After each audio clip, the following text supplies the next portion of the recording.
أعوذ بالله من الشيطان الرجيم. بسم الله الرحمن الرحيم. اقرأ باسم ربك الذي خلق. خلق الإنسان من علق. اقرأ وربك الأكرم.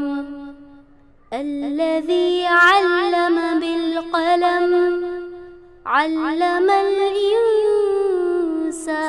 ما لم يعلم. نحمدہ ونصلی علی رسولہ الکریم، اما بعد. میری عزیز بہنوں، السلام علیکم ورحمۃ اللہ وبرکاتہ. الحمدللہ تمام تعریف اللہ رب العالمین کے لیے ہے کہ آج الحمدللہ ہم سورہ نور کے اختتام پر پہنچ رہے ہیں. الحمدللہ آج ہماری سورہ انشاءاللہ تعالی مکمل ہو جائے گی. تمام تعریفیں اس رب ذوالجلال کے لیے ہے کہ جس نے ہمیں یہ سعادت دی کہ ہم اس کے کلام کو، اس کی سورہ کو اور اس میں موجود احکامات کو پڑھ سکے. تمام تعریف اس رب ذوالجلال کے لیے ہے کہ جس نے ہمیں صحت دی، ہمیں فرصت دی، ہمیں اس سورہ کو پڑھنے، سیکھنے اور سمجھنے کے لیے آمادہ کیا، اور الحمدللہ اب ہم اس کے اختتام پر پہنچ گئے ہیں. تمام تعریفیں اس رب کریم کے لیے ہے کہ جس نے ہمیں صحت دی، کہ ہم ہمیں آنکھوں کی روشنی عطا کی، ہمیں دماغ کی قوت عطا فرمائی، ہمیں سوچنے سمجھنے والے دل دیے کہ ہم اس کی کتاب کو، اس کی اس بہترین سورہ کو، اس پیاری سورہ کو ہم پڑھ سکیں. میری بہنوں الحمدللہ میری بہنوں. تو میری بہنوں، اس بات کے ساتھ کہ اس نصیحت کے ساتھ کہ زندگی بہت خوبصورت ہے. سچ تو یہ ہے کہ انسان ہی انسان کی دوا ہے. اگر کوئی دکھ دیتا ہے تو کوئی سکون بن جاتا ہے، کوئی نفرت کرتا ہے تو کوئی محبت دے کر حساب برابر کر دیتا ہے، کوئی رلاتا ہے تو کوئی مسکرانے کی وجہ بن جاتا ہے، کوئی ٹھوکر لگا کر گرا دیتا ہے تو کوئی انتہائی محبت سے سہارا بن جاتا ہے. بس یہی زندگی ہے میری بہنوں. تو آپ ہمیشہ خوش رہیں، ہمیشہ عافیت میں رہیں، ہمیشہ مسکراتے رہیں. ہماری دعائیں آپ کے ساتھ ہیں. اللہ تعالیٰ آپ سب کو صحت اور عافیت کے ساتھ رکھے. اور اس کے ساتھ ہی ہم پہلے دعا پڑھ لیتے ہیں، پھر ہماری سورہ کا آغاز کرتے ہیں انشاءاللہ تعالیٰ. رب اشرح لی صدری ویسر لی امری واحلل عقدۃ من لسانی یفقہوا قولی رب زدنی علما اللہم انفعنا بما علمتنا وعلمنا ما ینفعنا وزدنا علما رب یسر ولا تعسر وتمم بالخیر. اعوذ باللہ من الشیطان الرجیم. بسم اللہ الرحمن الرحیم. انما المؤمنون، دراصل ایمان والے تو وہ ہیں کہ الذین آمنوا باللہ ورسولہ، کہ جو لوگ ایمان لائے اللہ پر اور اس کے رسول پر. وَإِذَا كَانُوا مَعَهُ عَلَى أَمْرٍ، اور جب کہ وہ ہو معہ اس کے ساتھ یعنی کس کے ساتھ؟ محمد صلی اللہ علیہ وسلم کے ساتھ. عَلَى أَمْرٍ جَامِعٍ، کسی اجتماعی کام پر. امر مطلب کام، جامعین مطلب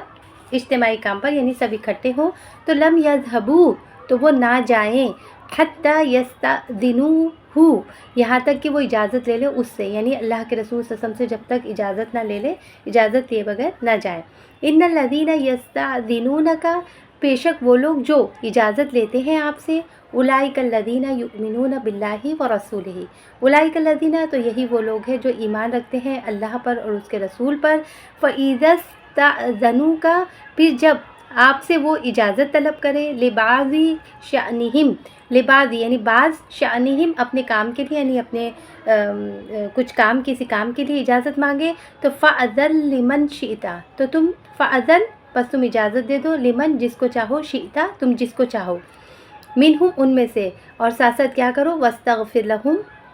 لہم اللہ، اور استغفار کرتے رہو ان کے لیے اللہ تعالیٰ سے. ان اللہ غفور الرحیم، بے شک اللہ تعالیٰ بخشنے والا، رحم فرمانے والا ہے. میری بہنیں ایک دفعہ ترجمہ دیکھ لیتے ہیں کہ انما المؤمنون الذین آمنوا باللہ ورسولہ اذا كانوا معہ علی امر جامع، کہ مومن تو دراصل وہی ہے، اصل میں وہی ہے جو اللہ اور اس کے رسول کو دل سے مانے، یعنی ان پر ایمان لائے. اور جب کسی اجتماعی کام کے موقع پر جامع ہو، اجتماعی کام کے موقع پر ساتھ ہو رسول اللہ صلی اللہ علیہ وسلم کے. تو لم یذهبوا حتی یستأذنوہ، تو اس سے اجازت لیے بغیر نہ جائیں.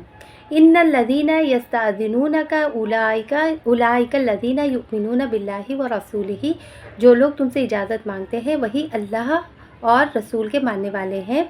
فَإِذَا اسْتَأْذَنُوكَ لِبَعْضِ شَأْنِهِمْ فَأَذَنْ لِمَنْ شِئْتَ مِنْهُمْ وَاسْتَغْفِرْ لَهُمُ اللَّهُ إِنَّ اللَّهَ غَفُورٌ رَحِيمٌ۔ پس جب وہ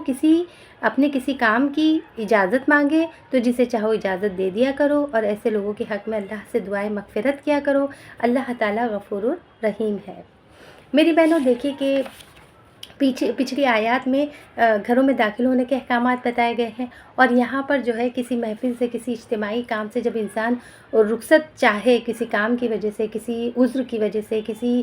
ضرورت کی وجہ سے، تو اس کے بارے میں کیا احکامات ہیں جو ہے وہ یہاں پر بیان ہو رہے ہیں۔ میری بہنوں، دیکھیے کہ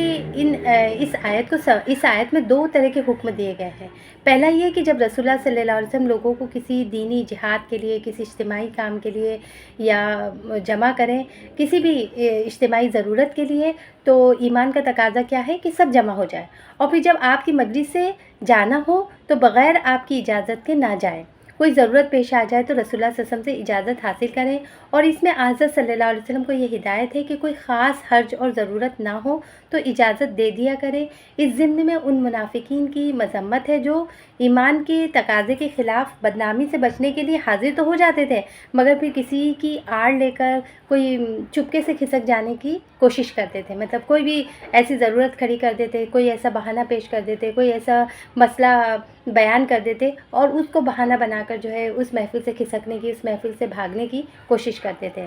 میری بہنوں، اس کے بارے میں آتا ہے کہ یہ آیت جو ہے غزوہ احزاب کے موقع پر نازل ہوئی ہے، جبکہ مشرکین عرب اور دوسری جماعتوں نے مل کر ایک ساتھ جو ہے مدینہ پر حملہ کرنے کا جو ہے ارادہ کیا تھا، اور اللہ کے رسول صلی اللہ علیہ وسلم نے صحابہ کرام سے مشورہ کیا تھا کہ ان کے حملے سے بچنے کے لیے کیا کیا جائے۔